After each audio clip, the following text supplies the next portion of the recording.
Welcome back to the channel. Today we are going deep into one of the most talked about entries in the long-running Wrong Turn horror franchise.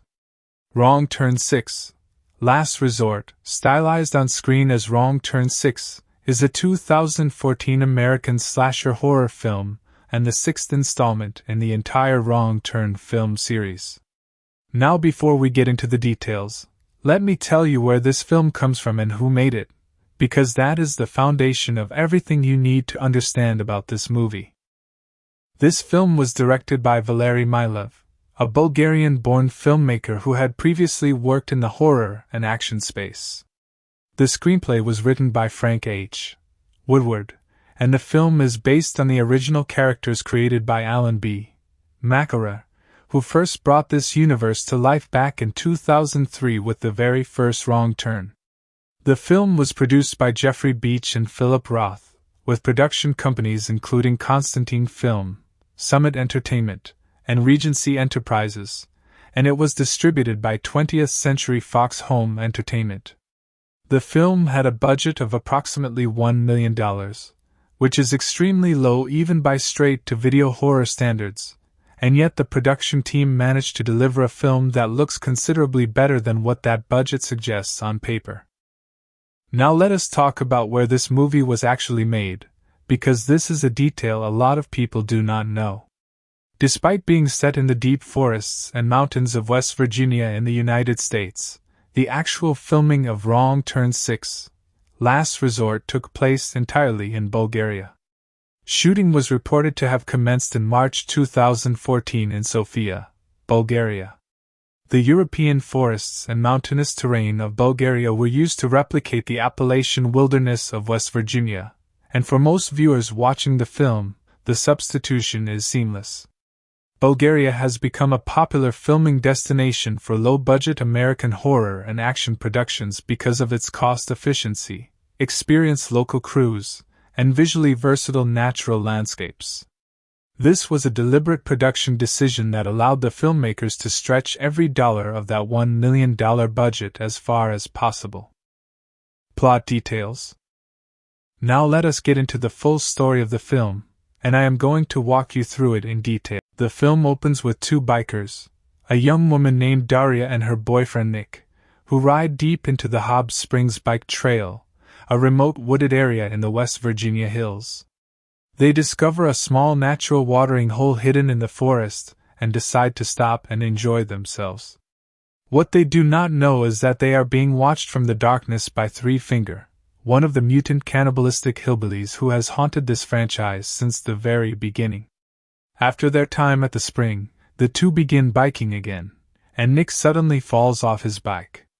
He quickly realizes he has been shot through the leg with an arrow. Daria desperately tries to help him, but Three Finger fires again and kills Nick with an arrow straight through his face. Daria panics and tries to escape on her bike, but she rides directly into a strip of barbed wire that has been deliberately planted across the trail by the other cannibals, One Eye and Sawtooth. Three Finger then catches up to her and kills her with a machete, decapitating her on the spot. This brutal opening sequence wastes absolutely no time in establishing the tone of what the audience is about to experience. The story then shifts to the main protagonist, a young man named Danny, played by Anthony Aylett. Danny has just received news of a sudden and mysterious inheritance. He has been left a resort property called Hobbs Springs, a forgotten and long-abandoned resort deep in the West Virginia hills. Danny had no idea this property existed, and he knows almost nothing about his family background. Curious and excited, Danny gathers his group of friends and they all head out to Hobbs Springs together. When they arrive at the resort, they are greeted by two caretakers who have been maintaining the property. Their names are Jackson, played by Chris Jarvis, and Sally, played by Sadie Katz. Jackson and Sally are unusual people, socially strange and intensely secretive, but they welcome the group in and take care of them. The resort itself, despite being remote and forgotten, has a certain dark and eerie beauty to it. Sally and Jackson begin to reveal to Danny something that changes everything. They tell him that his true family name is Hilliker, and that for generations, the Hillikers have lived in and around Hobbs Springs. Danny is shocked to learn he has a family he never knew about. Jackson and Sally take him deeper into the truth, slowly revealing that the Hillikers, including the mutant cannibals Three Finger, One Eye, and Sawtooth, as the days pass at the resort, things begin to fall apart for the group of friends. The cannibals begin hunting and killing them one by one. Jillian is killed by the hillbillies during one of their attacks. Rod and Charlie are also hunted down and murdered.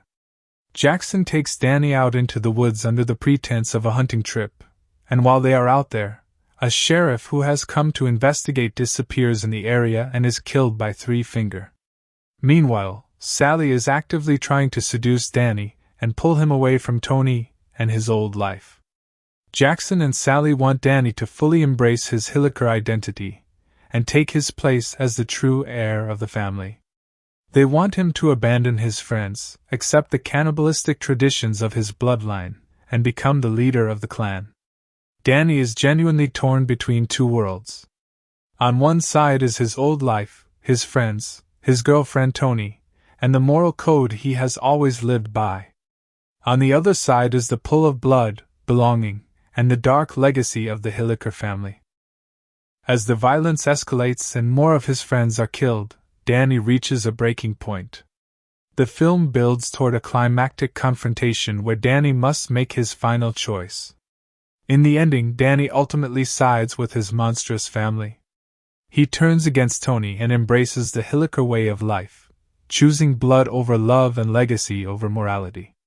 Tony, the one person who truly cared about him, is left to face the horror alone.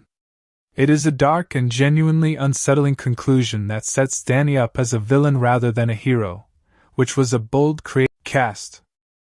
The cast of Wrong Turn 6, Last Resort features a mix of British and international actors. Anthony Islet leads the film as Danny, the young man caught between two identities. Aquila Zoll plays Tony, his girlfriend and the moral center of the story. Sadie Katz delivers a memorable and unsettling performance as Sally, the manipulative caretaker who works to bring Danny into the Hilliker fold. Chris Jarvis plays Jackson, Sally's partner, and the other caretaker of the resort.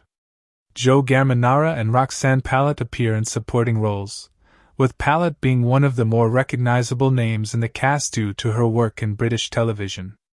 Rollo Skinner, Billy Ashworth, and Harry Belcher also appear as part of the friend group. The three iconic mutant cannibals, release date and distribution. Wrong Turn 6, Last Resort had its world premiere on August 22, 2014. It was then officially released on DVD and digitally on October 21, 2014, by 20th Century Fox Home Entertainment. The film was released directly to home video, meaning it never received a wide theatrical release. This was consistent with the approach taken for the previous few entries in the franchise, all of which had been straight-to-video releases following the original 2003 film. The running time of the film is 91 minutes, trailer and reception. The trailer for Wrong Turn 6, Last Resort was released ahead of its October 2014 home video debut and leaned heavily into the atmosphere of the remote resort setting, the mystery of Danny's inheritance, and of course the brutal kill sequences that fans of the franchise expect. In terms of critical reception, the film received mixed to mostly negative reviews, though some horror critics acknowledged that it brought a degree of originality to the table compared to the more formulaic entries that had come before it. The idea of the protagonist discovering his connection to the cannibal clan was seen as a genuinely interesting narrative choice, even if the execution did not fully satisfy everyone. The film's alluring hotel location was praised for providing a different and more atmospheric backdrop compared to the pure wilderness settings of earlier installments. Wrong Turn 6, Last Resort stands today as the final official installment in the original Wrong Turn continuity before the franchise was eventually rebooted with a new vision. It is a film that divides the fanbase sharply, with some appreciating its attempt to expand the mythology of the Hilliker family, and others feeling that the series had run its course long before reaching this sixth chapter. Either way, It remains a significant piece of the Wrong Turn legacy, and a film that any serious fan of the franchise owes it to them. Wrong Turn 6, Last Resort, the complete story. The film opens in the dense, dark forest surrounding Hob Springs, a remote and largely forgotten area deep in the mountains of West Virginia. The atmosphere from the very first frame is heavy and suffocating. The trees are thick, the trails are narrow, and the silence of the woods is broken only by the sound of nature and the distant rustling of something moving through the undergrowth. It is the kind of place that feels wrong the moment you enter it, as if the land itself carries a memory of violence and death that has soaked into the soil over many generations. We are introduced first to two young bikers, a woman named Daria and her boyfriend Nick. The two of them are riding their bicycles deep into the Hob Springs bike trail, clearly familiar enough with the area to know about a hidden spot that most people would never find on their own. Daria leads Nick to a small, naturally formed watering hole tucked away in the forest, a bubbling and steaming hot spring surrounded by rock and mud. She presents it to him like a secret treasure, and the two of them decide to stop, strip down, and enjoy the warm water together. They are relaxed, happy, completely unaware of the danger that surrounds them. What they do not know, and what the camera slowly reveals to the audience, is that they are being watched. Hidden in the shadows of the trees, crouched and perfectly still, is Three Finger, one of the horribly deformed and savagely violent mutant cannibals who has been a central villain of this franchise from the very beginning. Three Finger watches them with cold, predatory patience, waiting for the right moment.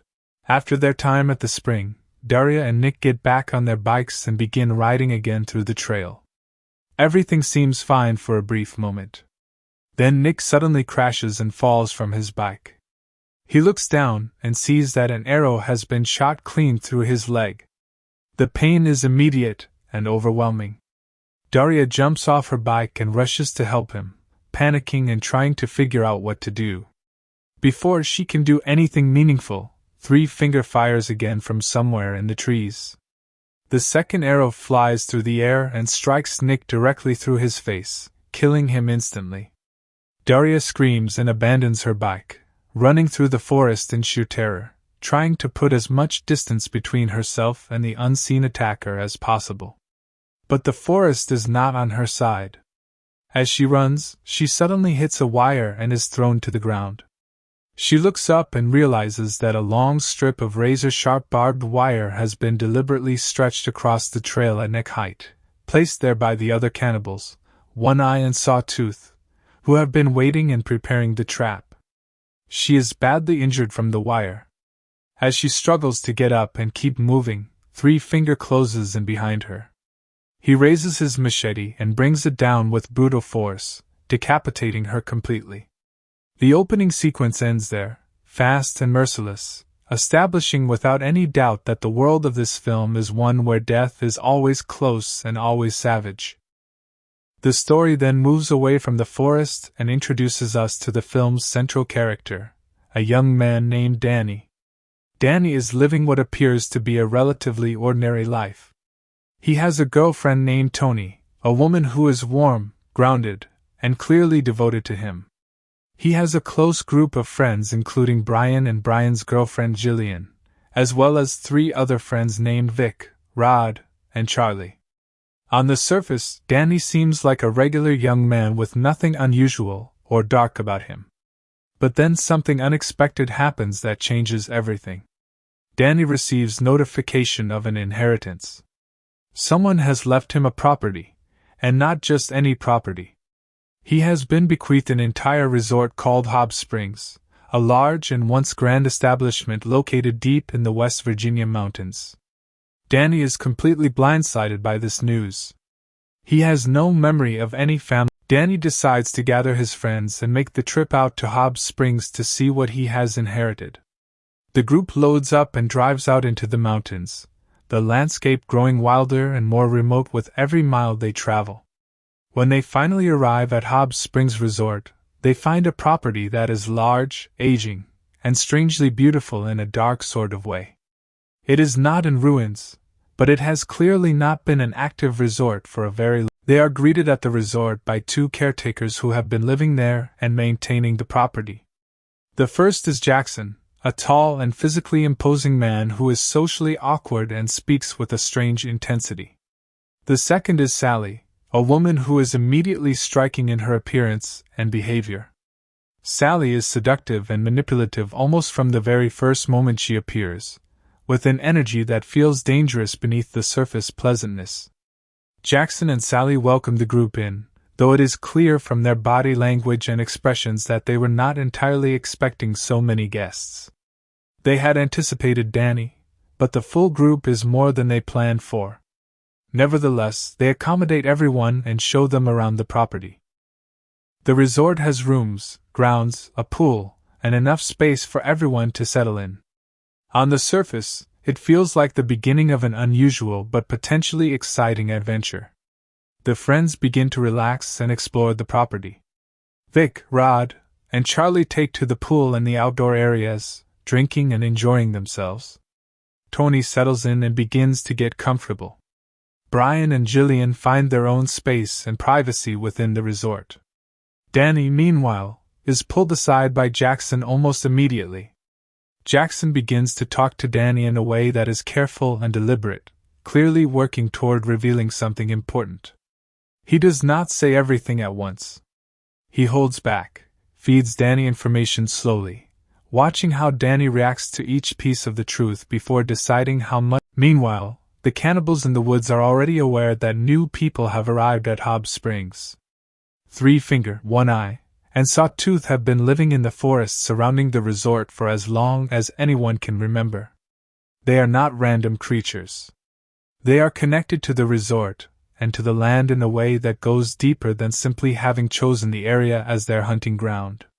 The audience begins to sense that the relationship between the cannibals and the resort. Jackson takes Danny out into the woods on what he describes as a hunting trip. He wants to show Danny the land, to connect him to the environment in a physical way. While they are out there, Danny participates in the hunt and fires a shot. The experience of being in the wild with a weapon gives Danny a strange rush, something primal and unfamiliar that he finds himself responding to in ways he does not fully understand. During this time out in the woods, a local sheriff who has been investigating the disappearances and deaths in the Hobbs Springs area comes close to the resort. The sheriff never makes it back. Back at the resort, Tony is getting increasingly uncomfortable. She is perceptive and emotionally intelligent, and she can feel that something is not right about this place and these people. She sees Jackson cleaning what appears to be blood from one of the walls inside the resort, and tries to convince herself there is an innocent explanation, but the unease stays with her. She and Vic go looking for Danny when he does not return quickly from the hunting trip. While searching, Vic stumbles upon something in the forest that destroys any remaining sense of safety he had.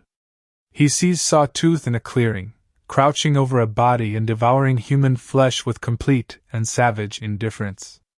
Vic freezes in horror, then breaks and runs, desperately trying to escape. In his panic, he falls into a trap that has been set in the ground, a pit or a snare that catches him and leaves him helpless. Eventually, Jackson and Vic manage to get Danny free from the trap and carry him back to the resort. Danny is hurt and weakened. Sally immediately takes over and tends to his wounds with an attentiveness that goes beyond simple caregiving. As she tends to him, she begins to behave in an increasingly forward and seductive manner, slowly undressing as she works. When Tony comes into the room and sees what is happening, Sally calmly steps back and leaves, but the damage to the relationship between Danny and Tony has already begun. Sally watches from a distance as Danny and Tony interact, studying them, calculating how to continue driving a wedge between them. The violence begins to escalate rapidly from this point. The cannibals, Three Finger, One Eye, and Sawtooth, begin actively hunting the friends at the resort. They are not acting randomly or without awareness of who is at the property. They seem to be operating with a kind of deliberate strategy, as if they are being guided or at least tolerated by Jackson and Sally in what they are doing. Jillian, Brian's girlfriend, is attacked and killed by the cannibals during one of these increasingly bold incursions. The killing is brutal and without mercy. Brian survives the initial attack but is left traumatized and desperate. Sally intervenes at a certain point to stop the cannibals from killing Brian outright, which raises immediate questions about the extent of Sally's control over or communication with the mutant hillbillies. Sally then uses the situation to draw Brian into her own orbit, continuing her pattern of manipulation and control over the guests. Rod and Charlie, two of the other friends who came with Danny, are also hunted and killed by the cannibals as the night progresses. The resort, which had seemed large enough to feel safe, now feels like a trap. Every corridor, every dark corner, every door that leads outside is potentially a passage to death. The friends who are still alive are confused, terrified, and running out of options. Through all of this, Jackson and Sally are continuing their deeper work on Danny. The full truth is now laid out for him. Jackson and Sally explain that Danny's real family name is Hilliker. The Hilliker clan has lived in and around Hobbs Springs for generations, stretching back further than anyone can clearly remember. The resort itself was built by and has always belonged to the Hilliker family. The cannibals in the woods, Three Finger, One Eye, and Sawtooth, are not random monsters. They are Danny's blood relatives. They are part of the same family line that produced Danny himself.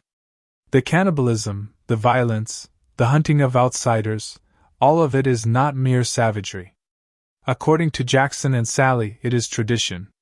It is a way of life that the Hilliker family has observed and maintained across countless generations, rooted in ancient rituals and a brutal but deeply held worldview about survival, family, and the natural order. Danny is completely shattered by this revelation. Everything he thought he knew about himself is suddenly in question. He had no idea he was adopted or that his origins were hidden from him. He never knew he had a biological family, let alone one like the Hillikers. Jackson and Sally press their advantage during this moment of vulnerability. They tell Danny that this is where he belongs.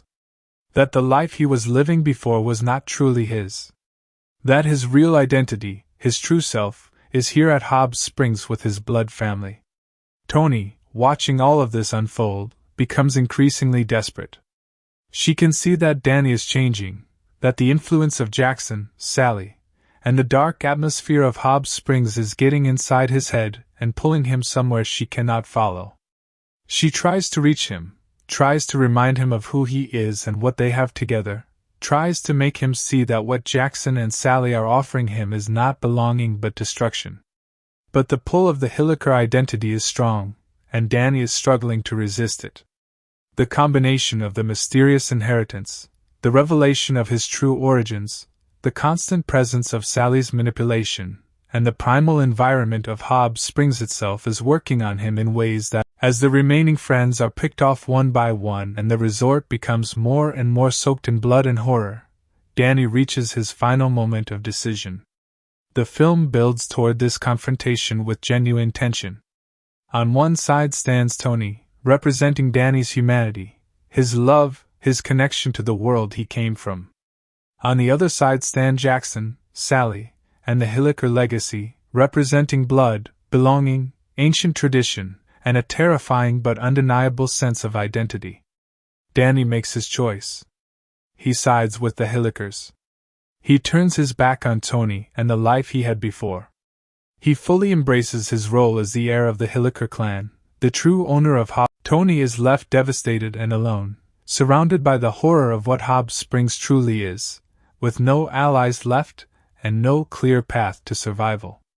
The film ends on a dark and deeply unsettling note. The Hobbs Springs Resort remains exactly what it has always been, a place controlled by the Hilliker family, a trap for the unwary, a hunting ground disguised as a destination. And now Danny, the young man who arrived simply to see what he had inherited, is no longer a victim. He is one of them.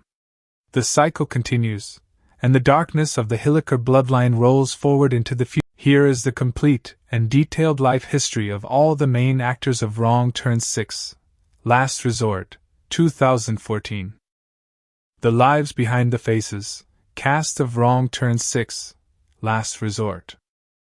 Anthony Eilert, the man who played Danny. Anthony Eilert is a British actor who was born and raised in England. From the very earliest years of his life, Anthony demonstrated a sensitivity and emotional awareness that set him apart from those around him. He was the kind of child who absorbed the world around him deeply, who paid attention to people and their behaviors, who noticed the small details of human interaction that most children overlook entirely. This quality, this deep attentiveness to the human condition, would later become one of the defining strengths of his work as an actor. Growing up in Britain, he was exposed to a rich cultural environment that placed a great deal of value on theatre, literature, and the performing arts. The British tradition of dramatic performance is one of the oldest and most respected in the entire world, and growing up within that tradition meant that Anthony was surrounded from a young age by an understanding of what truly serious acting looks like. As he moved through his school years, Anthony's interest in performance grew from a casual enjoyment into something much more focused and purposeful. He began participating in school productions and local theater, and with each performance he gave, his commitment to the craft deepened. Those who knew him during this period of his life describe him as someone who threw himself into every role completely, who never treated a performance as something casual or easy, but always as something that deserved his full attention and best effort. This work ethic, developed early and maintained consistently, would serve him throughout his entire professional career. Anthony made the decision to pursue formal acting training, which is a path that demands a great deal of courage and commitment because it means dedicating years of your life to developing a skill with no guarantee of where it will lead you professionally. He undertook rigorous training in the techniques of screen and stage acting, studying everything from character development and script analysis to physical performance and vocal technique. The training environment pushed him hard and exposed him to the full complexity of what it means to inhabit another human being on stage or screen with truth and authenticity. His early professional career followed the path that most British actors walk at the beginning of their journey. He took on smaller roles in British film and television, worked consistently, learned from every director and co-star he encountered, and gradually built a reputation as a reliable and talented performer. The British film and television industry is intensely competitive, with thousands of trained actors competing for a relatively limited number of roles at any given time, and simply surviving in that environment and continuing to find work requires a level of resilience and dedication that not everyone possesses. His casting as Danny in Wrong Turn 6, Last Resort in 2014 was a pivotal moment in his career. Being selected to carry the lead role in an internationally released horror film is a meaningful achievement for any working actor. The role of Danny was not a simple one. On the surface, Danny appears to be a straightforward young man suddenly confronted with extraordinary circumstances. But beneath the surface, the character is carrying an enormous amount of psychological and emotional weight. He is a man whose entire sense of identity is dismantled and rebuilt over the course of the film, someone who must navigate the terrifying discovery of his true origins while simultaneously being manipulated by forces that are far older and far more powerful than anything he has ever encountered. Playing that kind of internal disintegration convincingly, while also keeping the audience emotionally invested in the character, requires a level of craft and emotional intelligence that not every young actor possesses. Anthony brought both of those things to the role, and his performance is widely considered one of the stronger elements of the film. He committed fully to the transformation that After Wrong Turn 6, Anthony continued to pursue his acting career with the same quiet determination that had always defined his approach to the work. He remained a figure in the British acting world, taking on projects that interested him and continuing to develop as a performer. Aquila Zoll, the woman who played Tony. Aquila Zoll is an American actress whose journey into the world of performance is one defined by passion, persistence, and an extraordinary range of talent that extends well beyond acting alone. She was born and raised in the United States and from childhood demonstrated a creative energy and expressiveness that made her stand out in every environment she inhabited. She was the kind of young person who was always performing in some sense, always telling stories, always finding ways to communicate and connect with the people around her through creative expression. This natural gift for performance was recognized early by those around her, and it shaped the direction her life would take. As she grew older, Aquila pursued multiple creative disciplines simultaneously, which speaks to the breadth of her artistic personality. She is not simply an actress. She is a singer, a musician, and a creative person in the fullest sense of the word, someone for whom art in all its forms is a natural and necessary part of existence. She developed her musical abilities alongside her acting training, and this combination of skills gave her a versatility and depth that made her a genuinely unique presence in the entertainment industry.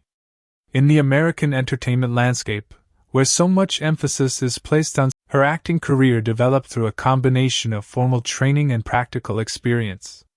She worked in both film and television, taking on a range of roles that allowed her to demonstrate different aspects of her talent.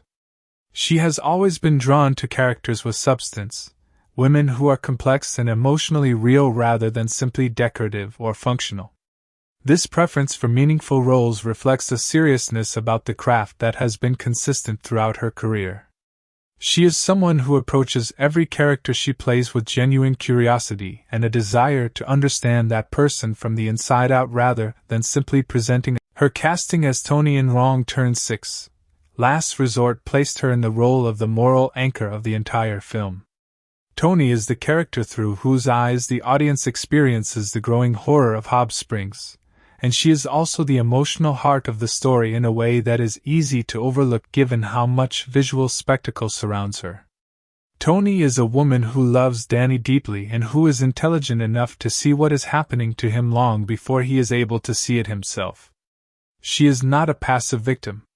She is active, perceptive, and emotionally courageous, fighting for Danny even as he is being pulled away from her by forces she does not fully understand. Playing that kind of quiet, determined heroism in a horror film context is actually quite difficult, because horror films tend to reward extreme reactions rather than internal strength. Beyond Wrong Turn 6, Aquila has continued to build her career across multiple creative fronts. Her music has been an ongoing and important part of her creative life, and she has pursued it with the same commitment she brings to her acting. She is an artist in the truest sense of the word, someone who is always creating, always growing, and always looking for the next meaningful project to pour herself into. Her warmth as a person and her genuine passion for what she does have made her a beloved figure among those who have had the opportunity to work with her. Sadie Katz, the woman who played Sally. Sadie Katz is an American actress, producer, and writer whose career in the entertainment industry is one of the most distinctive and impressive within the world of independent horror cinema. She was born and raised in the United States, and from a young age possessed a boldness and confidence in herself that was immediately apparent to everyone around her. She was never someone who shrank from attention or from the challenge of putting herself fully into whatever she was doing. This fearlessness, this willingness to commit completely and without reservation, became one of the defining characteristics of her professional work. Sadie's path to acting was shaped by a deep love of storytelling and a fascination with the darker and more complex aspects of human nature. She was drawn to horror and genre fiction not because of a casual interest in thrills and scares, but because she understood intuitively that the horror genre, at its best, is one of the most honest and unfiltered ways to explore the things that frighten human beings most deeply, things like loss of control, betrayal, identity, mortality, and the fragility of safety. This intellectual and emotional engagement with the genre gave her work in horror a depth. She pursued formal training in acting and developed a strong technical foundation alongside her natural instincts and boldness. Her training gave her the tools to channel her energy and intensity in precise and controlled ways, which is essential for the kind of complex, morally ambiguous characters she is most drawn to playing. She also developed interests and skills behind the camera, eventually expanding her work to include producing and writing, which gave her a much more complete understanding of how films are made and what it takes to bring a creative vision from concept to completed work. Sadie built her reputation in the world of independent horror cinema over a period of years, working consistently and delivering performances that genre fans and critics took notice of. She became known as someone who could be trusted to bring genuine craft and commitment to difficult material, someone who never phoned in a performance, or treated a horror film as something beneath serious artistic engagement. In a genre that is sometimes dismissed by mainstream critics and audiences, Sadie has always operated with the understanding that horror deserves to be taken seriously and that the people who make it and love it deserve work that honors their intelligence. Her role as Sally in Wrong Turn 6, Last Resort is one of the most memorable performances in the entire film. Sally is a character who operates on multiple levels simultaneously. On the surface she presents as welcoming and caring, a woman who simply wants to help and accommodate her guests. Beneath that surface she is calculating, manipulative, and utterly devoted to the Hilliker way of life in ways that are genuinely chilling. She uses her physical presence and her emotional intelligence as weapons, specifically targeting Danny and working to dismantle his connection to his old life and draw him into the darkness of his true heritage. Playing a character like that requires a very precise kind of control, the ability to seem warm while being cold, to seem helpful while being predatory, to make the audience feel the danger without ever being overtly threatening.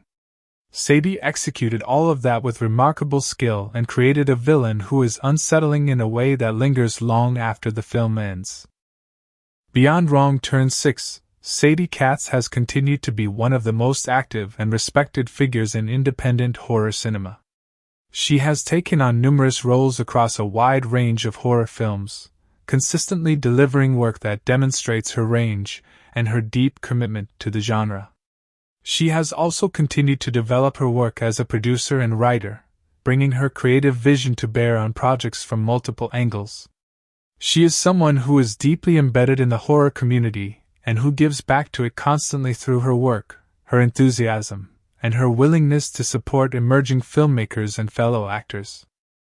Chris Jarvis, the man who played Jackson.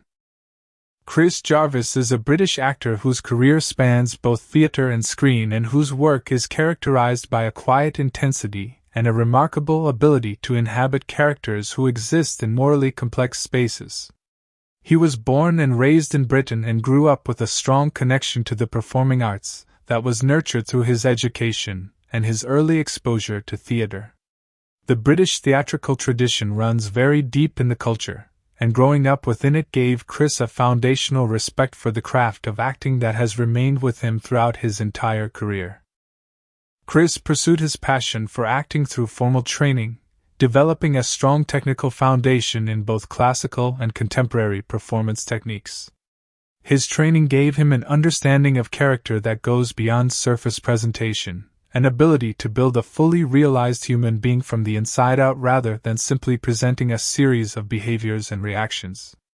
This depth of preparation is something that comes through clearly in every performance he gives, including his work in Wrong Turn 6, where his portrayal of Jackson is built on a carefully constructed internal logic that makes the character feel genuinely real despite the extreme circumstances of the story. His career has taken him through a wide range of roles across British film and television, and he has consistently demonstrated a versatility that allows him to move between very different kinds of material without ever losing the authenticity that defines his best work. He is the kind of actor who brings something specific and considered to every role he takes on, who never settles for a generic or comfortable interpretation but always pushes himself to find what is truly particular and interesting about the character he is playing. In Wrong Turn 6, his portrayal of Jackson is one of the film's most quietly disturbing elements. Jackson is not a loud or overtly threatening character in the way that the cannibal hillbillies are. His danger is more subtle and in many ways more insidious, because he presents himself as reasonable and trustworthy while systematically working to manipulate Danny into accepting a worldview that is horrifying. Chris brought a stillness and a controlled intensity to Jackson that made the character feel genuinely threatening in a way that is different from the visceral horror of Three Finger and the other cannibals. He is the intellectual face of the Hilliker darkness, and Chris played that with a precision and a commitment. Roxanne Pallett, the supporting presence. Roxanne Pallett is a British actress and media personality who was born on April 2, 1983, in Carlisle, Cumbria, in the north of England. She grew up in a working-class environment, and from a young age demonstrated a determination and ambition that would drive her throughout her life and career. She was not someone who came from a background of privilege or easy access to the entertainment industry. Everything she achieved, she worked hard for, and that quality of determination has remained a defining characteristic of who she is as a person and as a professional. Roxanne pursued her interest in performance from a young age and eventually trained in acting, developing the skills that would allow her to compete in the intensely competitive British entertainment industry. She broke through to widespread public attention through her work in Emmerdale, one of Britain's longest-running and most beloved soap operas. Her character Jo Sugden became a fan favorite, and Roxanne's portrayal of her over a period of years earned her a devoted following and significant recognition within the British television industry. Soap operas in Britain are serious dramatic enterprises that demand an enormous amount from their actors, requiring them to learn large quantities of dialogue quickly, to perform emotionally demanding scenes repeatedly across long working days, and to maintain consistency of character over months and years.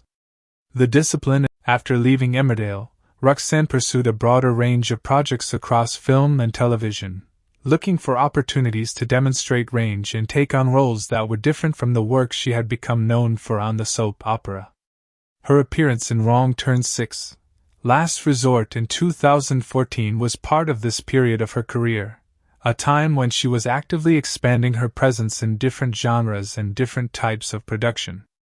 Horror film requires a very specific set of skills from an actor, the ability to react authentically to extreme and frightening circumstances, to maintain believability under conditions that are by definition artificial and exaggerated, and to keep the audience emotionally connected to the human reality of the story even when the events being depicted are far beyond anything in ordinary experience.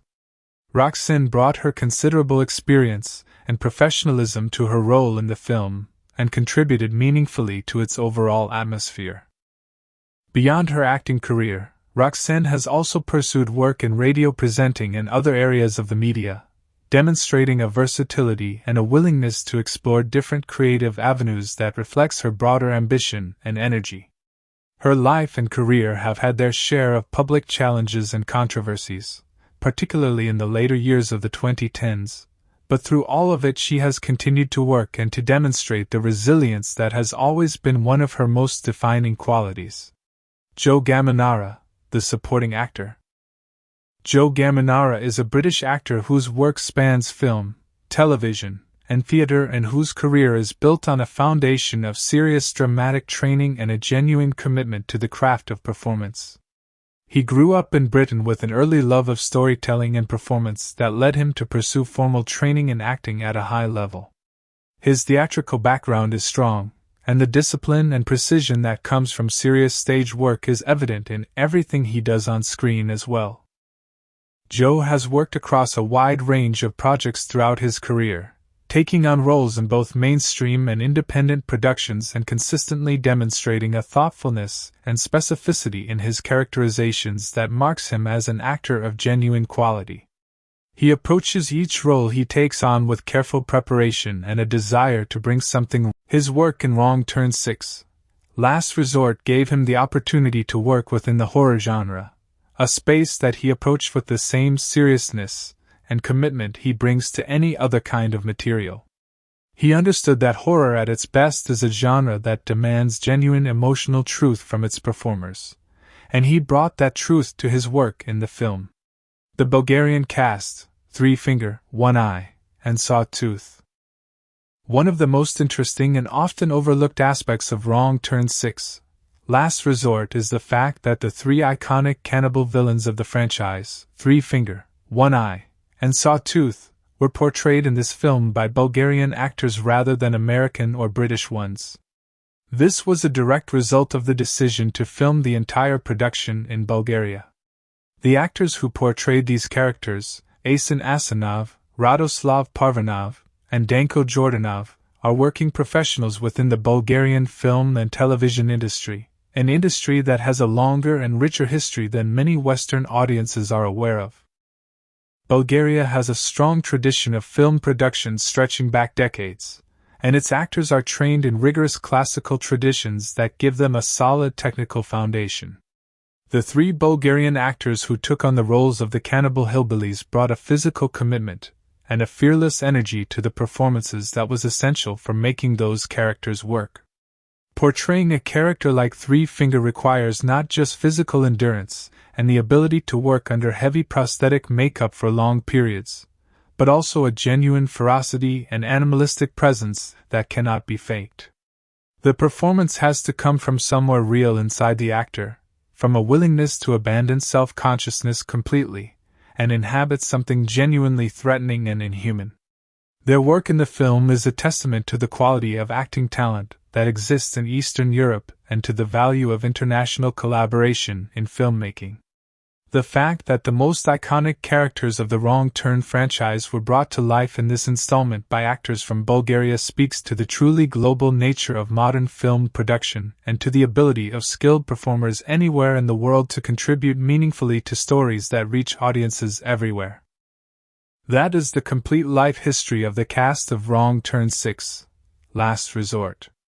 Every one of these performers brought something real and valuable to the film, and understanding who they are as people and as artists deepens the appreciation of what they achieved together on screen. Behind the camera, the making of Wrong Turn 6, Last Resort, and the lighter side of a dark production. The budget reality. To truly understand how Wrong Turn 6, Last Resort was made, you have to start with the money, because the financial reality of this production shaped absolutely every single decision that was made from the very first day of pre-production all the way through to the final cut of the film. The total production budget for Wrong Turn 6, Last Resort was approximately $1 million. Now when you say that number out loud in the context of filmmaking, it sounds like a reasonable amount of money because in everyday life $1 million is an enormous sum. But in the world of professional film production, $1 million is almost nothing. It is a figure that forces filmmakers to be extraordinarily creative, disciplined, and resourceful in ways that big studio productions never have to think about. To put that number into perspective, the average Hollywood studio horror film in 2014 was being made for anywhere between $10 million and $50 million, depending on the scale of the production and the profile of the cast involved. Even mid-level independent horror films were typically working with budgets of $3 to $5 million at minimum. Wrong Turn 6 was being made for 1/5 to 1/50th of what its contemporaries had available to spend. That gap is not just significant, it is enormous, and it touches every single aspect of how the film was put together. The decision to film entirely in Bulgaria was the single most important budget decision made on this production. Bulgaria offers film productions a combination of advantages that are extremely rare to find together in one place. The cost of hiring local crew members in Bulgaria is dramatically lower than it would be in the United States or the United Kingdom. A camera operator, a grip, a gaffer, a set decorator, a makeup artist, all of the technical professionals who are essential to making a film actually work, can be hired in Bulgaria for a fraction of what the same professionals would cost in Hollywood or London. This does not mean Bulgarian film professionals are less skilled. In fact, Bulgaria has a long and serious tradition of film production, and its technical crews are genuinely experienced and talented. It simply means that the cost of living and the prevailing wage rates in Bulgaria are different from those in Western countries, and that difference translates directly into significant savings for any production that chooses to film there. Beyond the crew costs, Bulgaria offered the production something equally valuable, which was physical landscape. The forests and mountains of Bulgaria are genuinely spectacular. They are dense, ancient, and visually dramatic in exactly the ways that a horror film set in the wilderness needs. The Bulgarian countryside has a quality of darkness and depth to it that is very difficult to manufacture artificially, and for a film that depends so heavily on the atmosphere of its forest setting, being able to simply walk into a real forest and start filming was an enormous advantage. The natural environment did a great deal of the visual work that in a higher budget production would have been achieved through extensive set building, location scouting in multiple states, and expensive travel logistics. The production also made use of existing structures in Bulgaria for the resort setting, which was one of the most important physical locations in the entire film. Rather than building the Hob Springs Resort from scratch on a studio lot, the production found real buildings and real spaces that could be dressed and modified to become the resort. This approach saved an enormous amount of money that would otherwise have gone into construction and set building, and it had the additional benefit of giving the resort setting a genuine physical reality and weight that a purpose-built set might not have had. Real buildings have real history and real textures and real imperfections, and all of those qualities come through on camera in ways that make the environment feel genuinely inhabited rather than artificially constructed.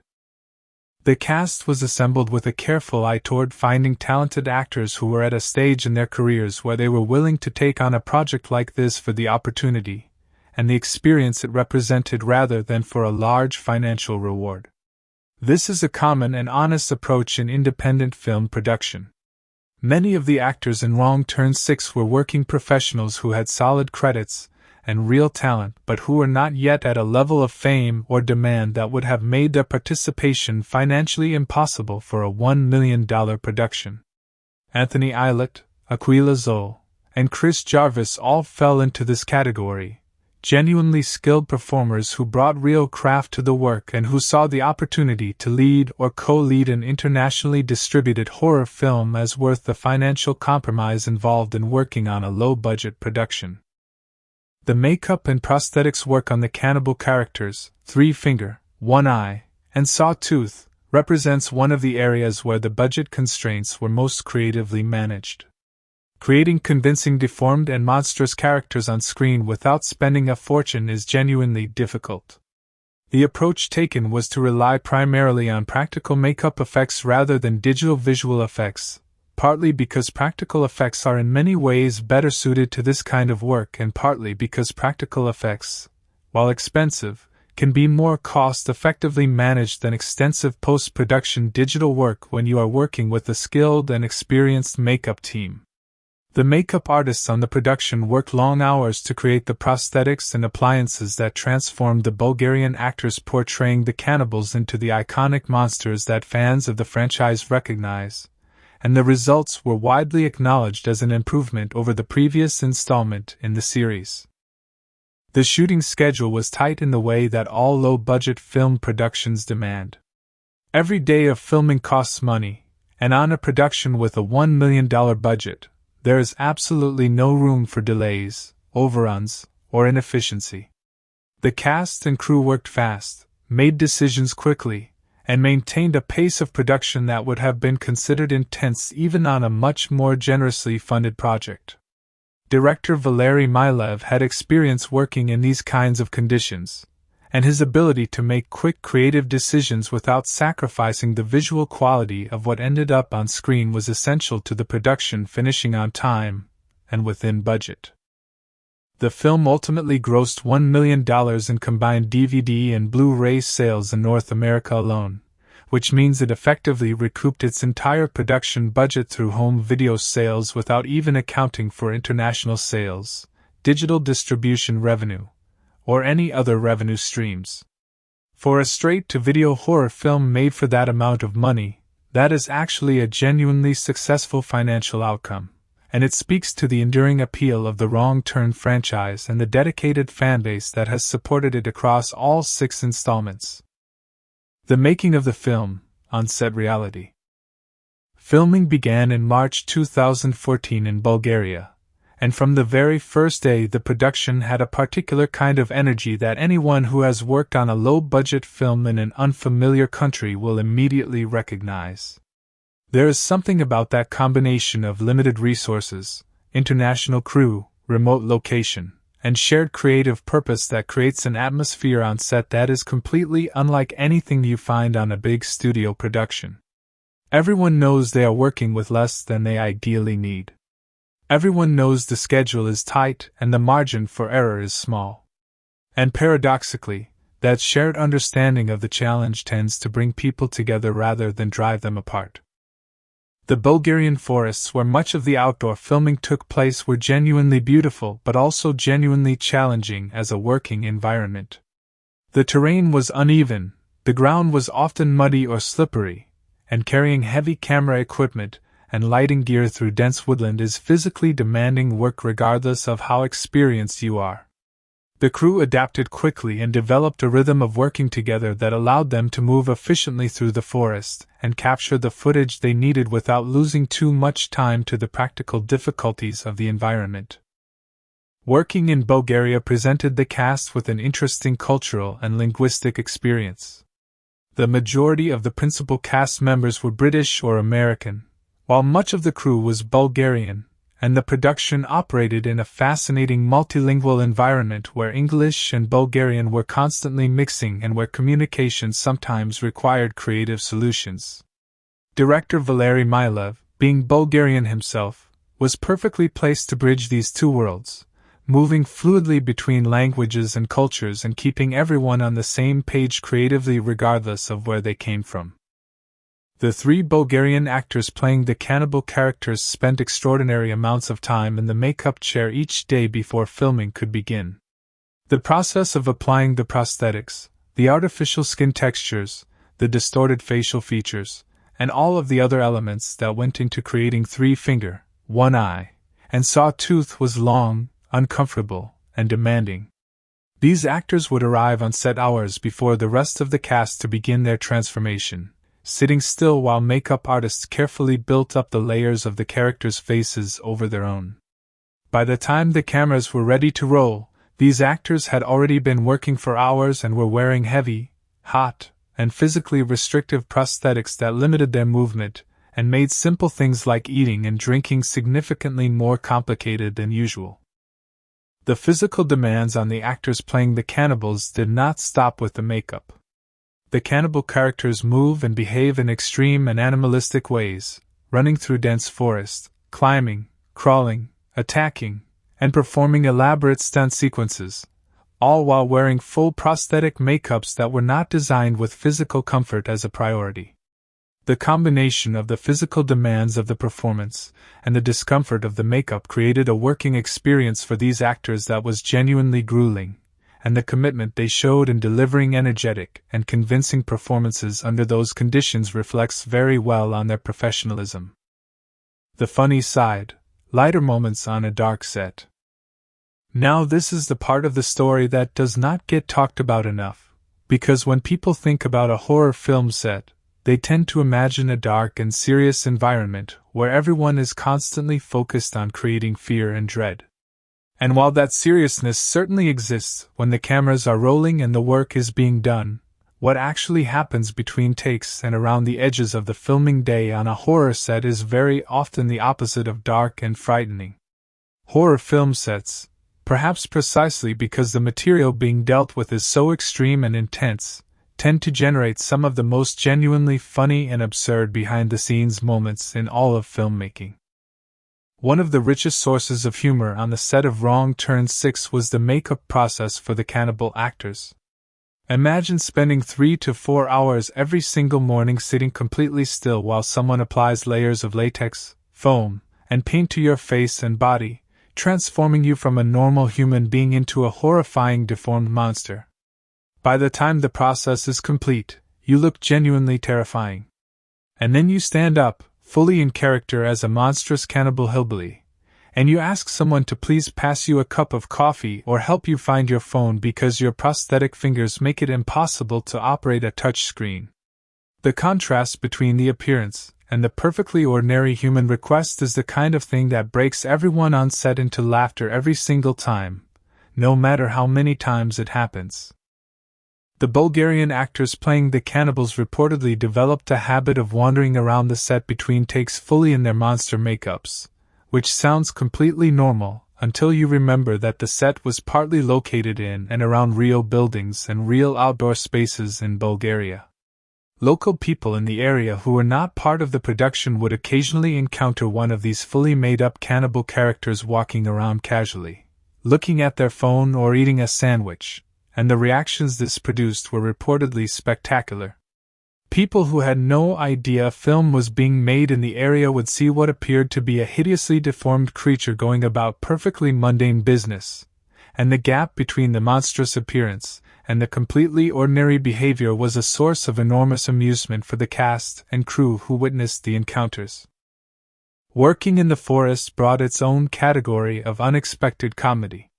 Dense woodland is not a controlled environment, and no matter how carefully you plan your shots, nature has its own ideas about what is going to happen on any given day.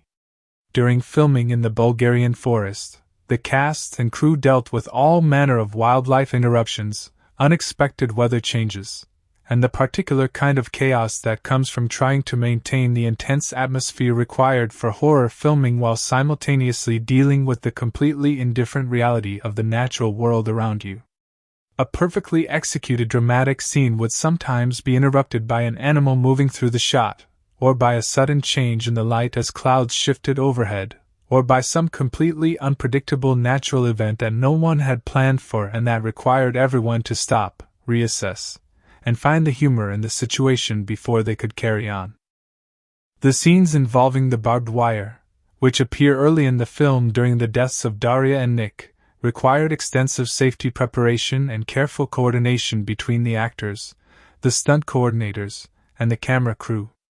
The barbed wire used on screen was specially made to look dangerous while actually being safe to work around, but even so, navigating it during filming required everyone involved to move very carefully and deliberately, which at certain moments produced a comic contrast between the extreme violence of what was being depicted on screen and the extremely cautious and methodical way in which it was actually being executed in reality.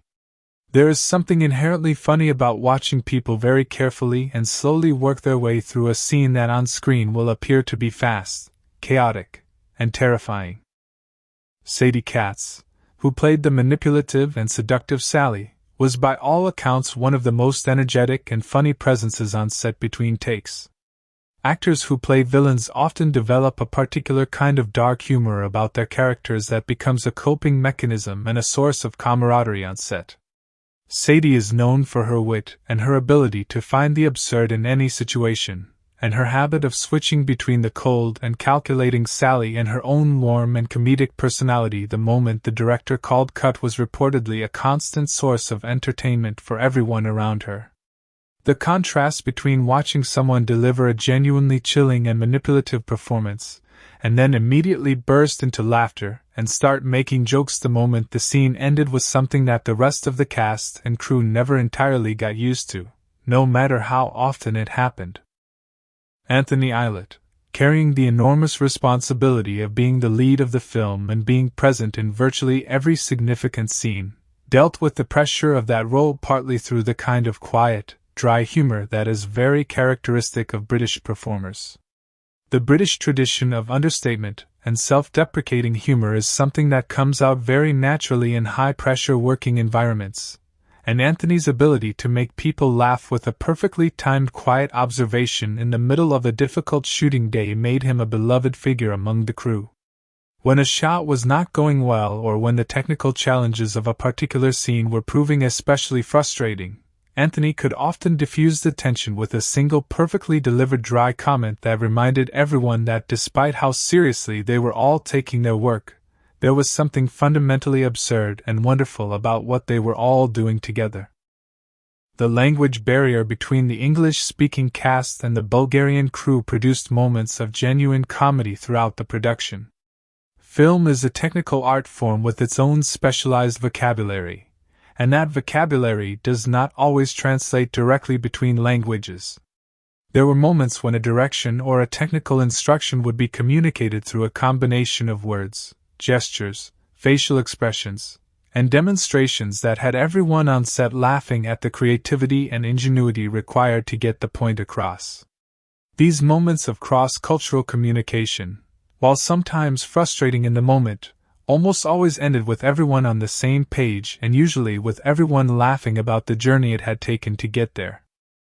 The resort location itself, with its long corridors, its multiple rooms, and its atmospheric but aging physical spaces, was a source of constant unexpected moments during filming.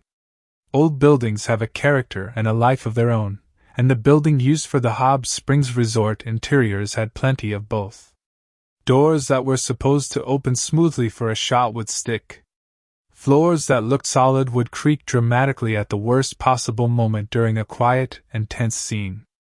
The building's own personality constantly inserted itself into the filming process, and while these interruptions were sometimes genuinely frustrating, they were also genuinely funny in the way that only truly unplannable events can be. There is a special category of laughter that comes from everyone on a film set simultaneously realizing that the building itself has just completely ruined a take, and that category of laughter was experienced many times during the filming of Wrong Turn 6. Director Valery Milov, navigating the enormous complexity of making a film of this scale with a budget this size in a country that was not his cast's home, maintained his creative vision and his good humor throughout the production with a remarkable consistency. Directing a low-budget horror film is an exercise in constant problem-solving and creative compromise, and the ability to find solutions quickly and maintain the energy and enthusiasm of your cast and crew while doing so requires a particular kind of personality. Milov was known on set for his ability to laugh at the inevitable chaos of the situation, while never losing sight of what he was trying to achieve creatively. That combination of seriousness and lightness is what makes a director someone that cast and crew genuinely want to work hard for, and it was clearly something Milov possessed in abundance. The gore effects, which are an essential part of any wrong-turn film, required extensive preparation and on-set execution that produced some of the most surreal and funny moments of the entire production. Creating convincing on-screen violence requires building and operating elaborate practical effects that look absolutely horrifying on camera but that are assembled and operated by cheerful, friendly effects technicians who approach their work with the calm professionalism of engineers and the dark sense of humor of people who spend their working days making fake blood and artificial body parts. The contrast between the disturbing content of the effects and the completely matter-of-fact and often light-hearted manner in which the effects team assembled and deployed them was something that never failed to amuse the rest of the cast and crew. There is also the simple physical comedy that comes from actors trying to perform intense, dramatic, emotionally demanding scenes in conditions that are not particularly conducive to intense, dramatic, emotionally demanding performance. Cold weather in the Bulgarian forest. Mud. Insects. Unexpected noises. Equipment that chose the worst possible moment to malfunction. All of these things are the reality of location filming, and all of them have a way of inserting themselves into scenes at exactly the most dramatically inappropriate moments. A carefully prepared emotional monologue interrupted by a completely unexpected sound from the forest. A perfectly lit and composed shot suddenly disrupted by a change in the wind. These moments are the texture of real filmmaking, and they are almost always, in retrospect and often even in the moment, very funny. What all of this behind-the-scenes reality tells us is something important about how films are actually made. The darkness and the horror that audiences experience when they watch Wrong Turn 6, Last Resort was created by a group of real human beings who laughed together, struggled together, solved problems together, and supported each other through the considerable challenges of making a film with very limited resources in a beautiful but demanding foreign country. The monsters on screen were played by people who needed help operating their phones because of their prosthetic fingers.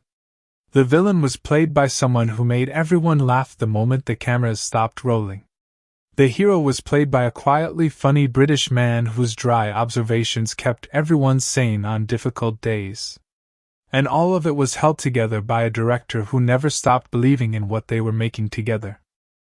The culture and history behind Wrong Turn 6, Last Resort. Where it all began, the historical roots of the Wrong Turn universe. To truly understand the cultural and historical significance of Wrong Turn 6, Last Resort, you cannot simply look at the film in isolation. You have to go back to the very beginning and understand where this entire franchise came from, what cultural anxieties and historical realities it was drawing on, and how those roots shaped everything that eventually led to the sixth installment, and its particular approach to the mythology of the series. The Wrong Turn franchise did not emerge from nowhere. It grew out of a very specific set of cultural fears, historical realities, and storytelling traditions that have deep roots in American history and in the broader history of horror as an artistic and cultural form. The franchise is set in West Virginia, and that choice of setting is not arbitrary or accidental. West Virginia is one of the most historically complex and culturally fascinating states in the entire United States, and understanding its history is essential to understanding why it became the spiritual home of the Wrong Turn universe. West Virginia did not become a state until 1863, during the Civil War, when the western counties of Virginia voted to break away from the Confederacy and remain loyal to the Union. This act of separation gave the new state a unique and complicated identity from the very moment of its birth, caught between competing loyalties, competing cultures, and competing visions of what America was and should be. The geography of West Virginia is dominated by the Appalachian Mountains, one of the oldest mountain ranges in the world. These mountains are ancient in a way that few landscapes in North America are, worn down by millions of years of erosion into rounded, heavily forested ridges and deep, narrow valleys that can feel genuinely isolated from the rest of the world even in the modern era. The Appalachian Mountains have always created natural barriers to movement and communication, and throughout American history those barriers have meant that the communities living within them developed in ways that were sometimes significantly different from the broader patterns of American social and cultural development. This isolation is real, it is historically documented, and it has shaped the culture of the Appalachian region in ways that are both beautiful and genuinely complex. The people of Appalachia developed rich and distinctive traditions in music, storytelling, craftsmanship, and community life that are among the most culturally valuable in all of America. The Appalachian musical tradition, for example, is one of the foundational roots of what eventually became country music, bluegrass, and rock and roll. The storytelling traditions of the region are ancient and powerful, drawing on a combination of European folk traditions brought over by early settlers and the particular experiences of life in the mountains over generations. The communities of Appalachia built something genuinely remarkable in the face of significant geographical and economic challenges, and that achievement deserves recognition and respect. However, Appalachia has also been one of the most economically exploited regions in American history. The coal industry moved into the mountains in the late 19th and early 20th centuries and extracted enormous wealth from the land while leaving the communities that provided the labor and conditions of poverty that persisted for generations. The timber industry did the same thing. The economic relationship between Appalachia and the broader American economy has historically been one of extraction rather than investment, and the consequences of that relationship in terms of poverty, limited infrastructure, limited educational opportunity, and limited economic mobility have been severe and long-lasting. Understanding this history is essential to understanding the cultural context in which the Wrong Turn franchise exists. The Appalachian stereotype and its historical origins. The image of the isolated, inbred, and dangerous mountain dweller that forms the basis of the Wrong Turn franchise has deep roots in American cultural history, and those roots are more complicated and more troubling than the horror films built upon them typically acknowledge. The stereotype of the dangerous Appalachian hillbilly is not a modern invention. It goes back at least to the late 19th century, when writers, journalists, and social commentators from the urban Northeast began producing accounts of life in the Appalachian Mountains that emphasized the ways in which mountain communities seemed strange, primitive, or threatening to outsiders. These accounts were often produced by people who spent very little time in the communities they were describing and who brought to their observations a set of assumptions rooted in class prejudice, regional bias, and the broader cultural anxieties of a rapidly industrializing American society. The mountain communities of Appalachia represented, to these outside observers, a kind of living remnant of an older and more primitive America, a place where the progress and civilization of the modern world had not yet fully arrived. This framing was deeply condescending and largely inaccurate, but it was enormously influential in shaping how Appalachia was perceived by the rest of America. The stereotype was further developed and solidified through popular culture over the course of the 20th century. Newspaper cartoons, radio programs, and eventually films and television shows all contributed to building and reinforcing the image of the Appalachian hillbilly as a comic or threatening figure, someone defined by poverty, ignorance, isolation, and a rejection of mainstream American values and behaviors. The Beverly Hillbillies television show from the 1960s used the hillbilly stereotype for broad comedy. Deliverance, the 1972 film directed by John Berman and based on James Dickey's novel, used it for horror and dramatic tension, and in doing so created a template for a certain kind of Appalachian horror story that the Wrong Turn franchise directly inherits. Deliverance is the single most important cultural predecessor of Wrong Turn and the entire subgenre of Appalachian horror that it represents. The film tells the story of four city men from Atlanta who travel into the Georgia wilderness for a canoe trip and encounter dangerous and violent local men. The film's most notorious scene, involving the sexual assault of one of the city men by local attackers, became one of the most discussed and controversial scenes in American cinema history, and its cultural impact was enormous.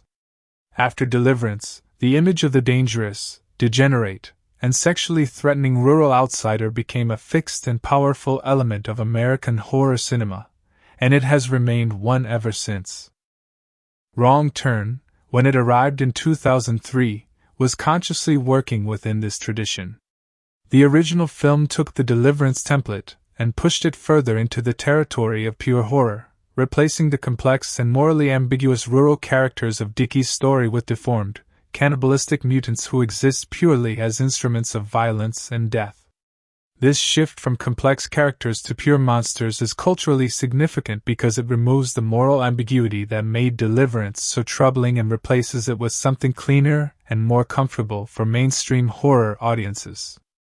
The cannibals of Wrong Turn are not people with understandable motivations and complicated histories. They are monsters, and their status as monsters makes it morally and emotionally simple for the audience to root for their destruction. The historical reality of inbreeding and isolation. Wrong Turn 6 introduces the concept of the Hilliker family bloodline and Danny's discovery that he is descended from the cannibal clan, and this development connects the film to a set of historical realities and cultural narratives that have genuine complexity and deserve careful consideration. The idea of isolated communities developing through generations of intermarriage is not pure fiction. Throughout human history, geographically isolated communities have sometimes practiced endogamy, which is the custom of marrying within a specific social group, for reasons that range from cultural tradition to simple lack of access to potential partners from outside the community.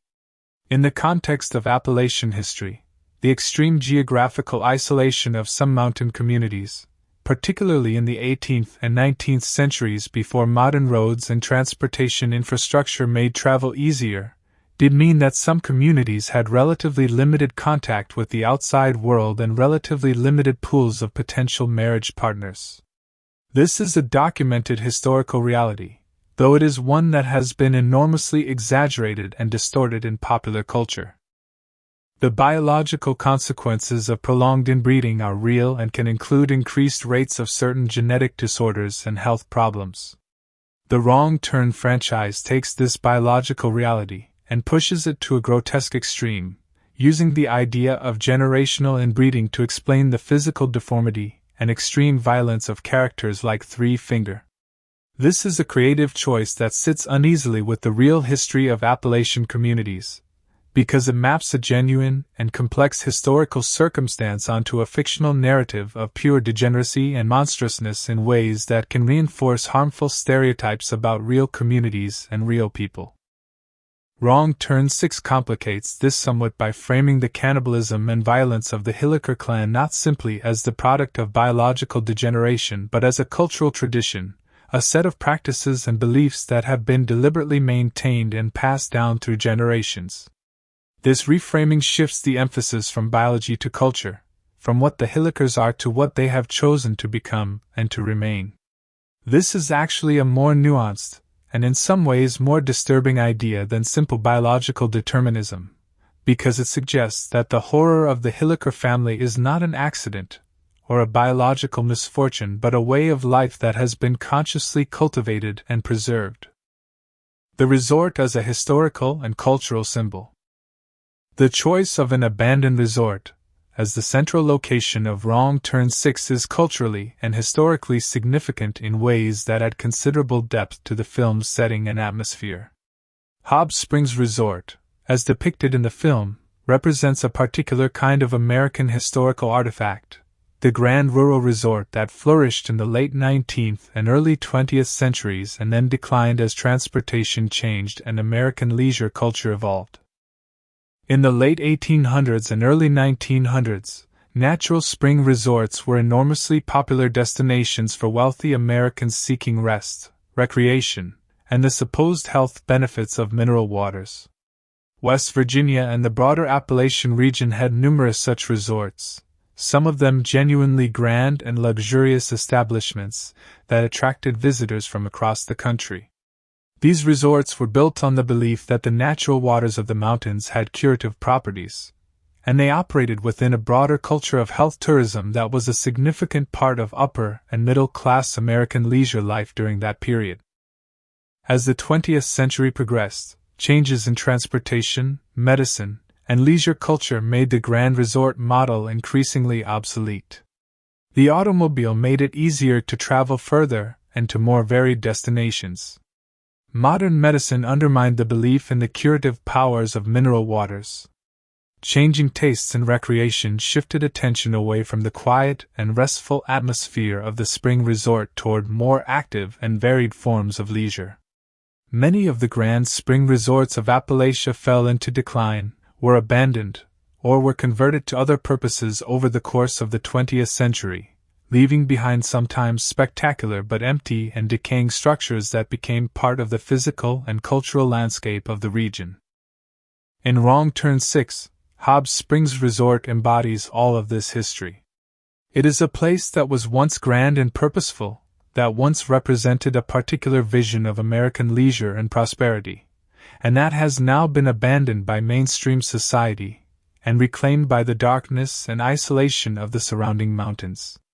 The fact that it has been maintained not by its proper owners but by the Hilliker family, who use it as a trap and a hunting ground, is a powerful symbolic inversion. What was once a place people came to willingly seeking health and pleasure has become a place where people are lured to their deaths. The resort's decline mirrors the broader decline of the Appalachian region in the American cultural and economic imagination, a place that was once visited and valued that has since been forgotten and left to whatever darkness it contains. Cannibalism in history and culture. The cannibalism at the heart of the Wrong Turn franchise connects the films to one of the oldest and most powerful of all human taboos, and that taboo has a long and complex history that runs through virtually every human culture on Earth. The prohibition against eating human flesh is one of the most universal of all human cultural rules, found in some form in virtually every society that has ever existed. The reasons for this universality are multiple and complex, involving biological, psychological, social, and spiritual dimensions that anthropologists and cultural historians have studied extensively. In historical terms, genuine cannibalism has occurred in a range of different contexts throughout human history. Survival cannibalism, in which people facing starvation have resorted to consuming the flesh of those who have already died, is documented in multiple historical incidents, including the famous case of the Donner Party in 1846 and the Andes plane crash survivors in 1972. Ritual cannibalism, in which the consumption of human flesh was part of religious or ceremonial practice, has been documented in various ancient cultures, though the extent and nature of these practices is sometimes debated among historians and anthropologists. Warfare cannibalism, in which the flesh of defeated enemies was consumed as an act of domination or as a way of absorbing the enemy's power or strength, has also been documented in certain historical and cultural contexts. The idea of cannibalism as a marker of absolute savagery and the complete rejection of civilized values has been a powerful cultural tool throughout history, often used by colonizing powers to justify the subjugation of indigenous peoples by characterizing them as cannibals regardless of whether the accusation had any basis in reality. This history means that the use of cannibalism as a marker of the ultimate other, the person or group who has placed themselves completely outside the boundaries of human civilization and human community, carries a complicated cultural and political weight that films like Wrong Turn engage with whether they intend to or not. In the context of Wrong Turn 6 specifically, the cannibalism of the Hilliker family is framed as ancient tradition rather than as the product of desperation or biological compulsion. Jackson and Sally present the family's cannibalistic practices to Danny as something to be respected and embraced rather than something to be horrified by, which is a genuinely disturbing narrative choice because it asks the audience to temporarily inhabit the perspective of people for whom the consumption of human flesh is a normal and valued part of cultural life. This is the film at its most culturally provocative, using the extreme premise of hereditary cannibalism to ask genuinely unsettling questions about the nature of cultural tradition, the power of blood and family identity, and the limits of individual moral agency in the face of inherited obligation. The legacy of backwoods horror as a genre. Wrong Turn 6 exists within a specific subgenre of horror that has its own distinct cultural history and its own particular relationship to American anxieties about geography, class, modernity, and the tension between urban and rural ways of life. Backwoods horror, sometimes also called hillbilly horror or rural horror, is a genre that emerged in American cinema in the early 1970s and has remained a significant and distinctive part of the horror landscape ever since. The genre is defined by a basic narrative structure in which urban or suburban protagonists enter a rural environment and encounter extreme violence from the local inhabitants. This structure encodes a set of cultural anxieties that are deeply rooted in American history and in the particular tensions of American social development. The city and the country have always existed in a complicated relationship in American culture, with each representing something that the other lacks and fears. The city represents modernity, sophistication, opportunity, and progress, but also corruption, artificiality, and disconnection from the natural world. The country represents naturalness, authenticity, tradition, and simplicity, but also, in the horror version of this cultural geography, danger, savagery, and a threatening rejection of the values of modern civilization.